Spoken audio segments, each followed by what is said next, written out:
General സെക്രട്ടറിയായി സ്ഥാനമേറ്റതിന് പിന്നാലെ Rahul ഗാന്ധിക്കെതിരെ ഉന്നമിട്ട് MA. Baby.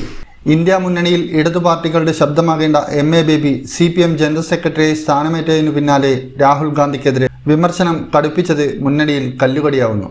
ദേശീയ തലത്തിൽ വിലയിരുത്തേണ്ട ചില പ്രശ്നങ്ങളുണ്ടെന്ന ആമുഖത്തോടെയാണ് രാഹുൽ ഗാന്ധിയുടെ നേതൃത്വത്തിൽ കേരളത്തിലെ ഇടതു സർക്കാരിനെ നയിക്കുന്ന പിണറായി വിജയനെതിരെ നടത്തിയ പരാമർശങ്ങൾ ഉയർത്തിക്കാട്ടിയത്.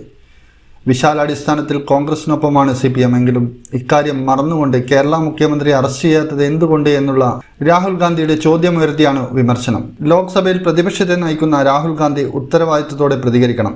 CPMനെ വിമർശിക്കുന്ന കാര്യത്തിൽ കോൺഗ്രസ് മത്സരിക്കുന്നത് എന്തുകൊണ്ടാണെന്ന് മനസ്സിലാകുന്നില്ല. ഏറെ നിർണായകമായ തെരഞ്ഞെടുപ്പാണെന്ന് തിരിച്ചറിഞ്ഞിട്ടും ഇന്ത്യ മുന്നണിയുടെ ഭാഗമായിട്ടും രാഹുൽ ഗാന്ധി പ്രചാരണ വേദികളിലെല്ലാം എന്തുകൊണ്ട് പിണറായിയെ അറസ്റ്റ് ചെയ്യുന്നില്ല എന്ന ചോദ്യമുന്നയിച്ചു. കേന്ദ്ര ഏജൻസികൾ പിണറായി വിജയനെതിരെ അന്വേഷണം നടത്താത്ത കാര്യം ഉന്നയിച്ചുകൊണ്ടായിരുന്നു രാഹുൽ ഗാന്ധിയുടെ പ്രസംഗങ്ങൾ എന്ന് എം.എ. ബേബി പറഞ്ഞു.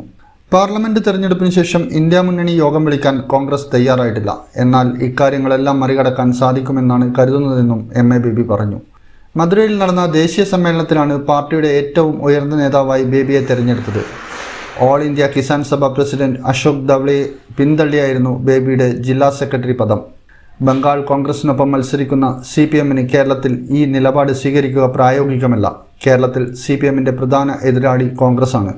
പ്രതിപക്ഷ നിലപാട് വി.ഡി. സതീശൻ രൂക്ഷമായ ഭാഷയിലാണ് മുഖ്യമന്ത്രിക്കെതിരെ പ്രതികരിക്കുന്നത്.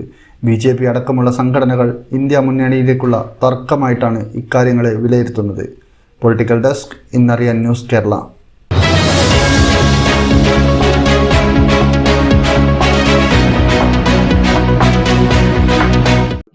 അനവധി സമ്മാനങ്ങൾ ഒന്നിപ്പിച്ചുകൊണ്ട് വിഷു ബമ്പർ. ഐശ്വര്യത്തിന്റെ ഈ വിഷുക്കാലത്ത് 5 കോടി രൂപയുടെ സമ്മാനങ്ങളും ഡിസ്കൗണ്ടുകളും അണിനിരത്തി YG വിഷു ബമ്പർ.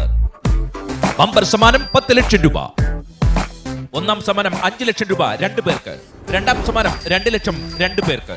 മൂന്നാം സമ്മാനം 1 ലക്ഷം രൂപ 10 പേർക്ക്. കൂടാതെ ഓരോ പർച്ചേസിനുമൊപ്പം സുനിശ്ചിത സമ്മാനങ്ങളും ഡിസ്കൗണ്ടുകളും.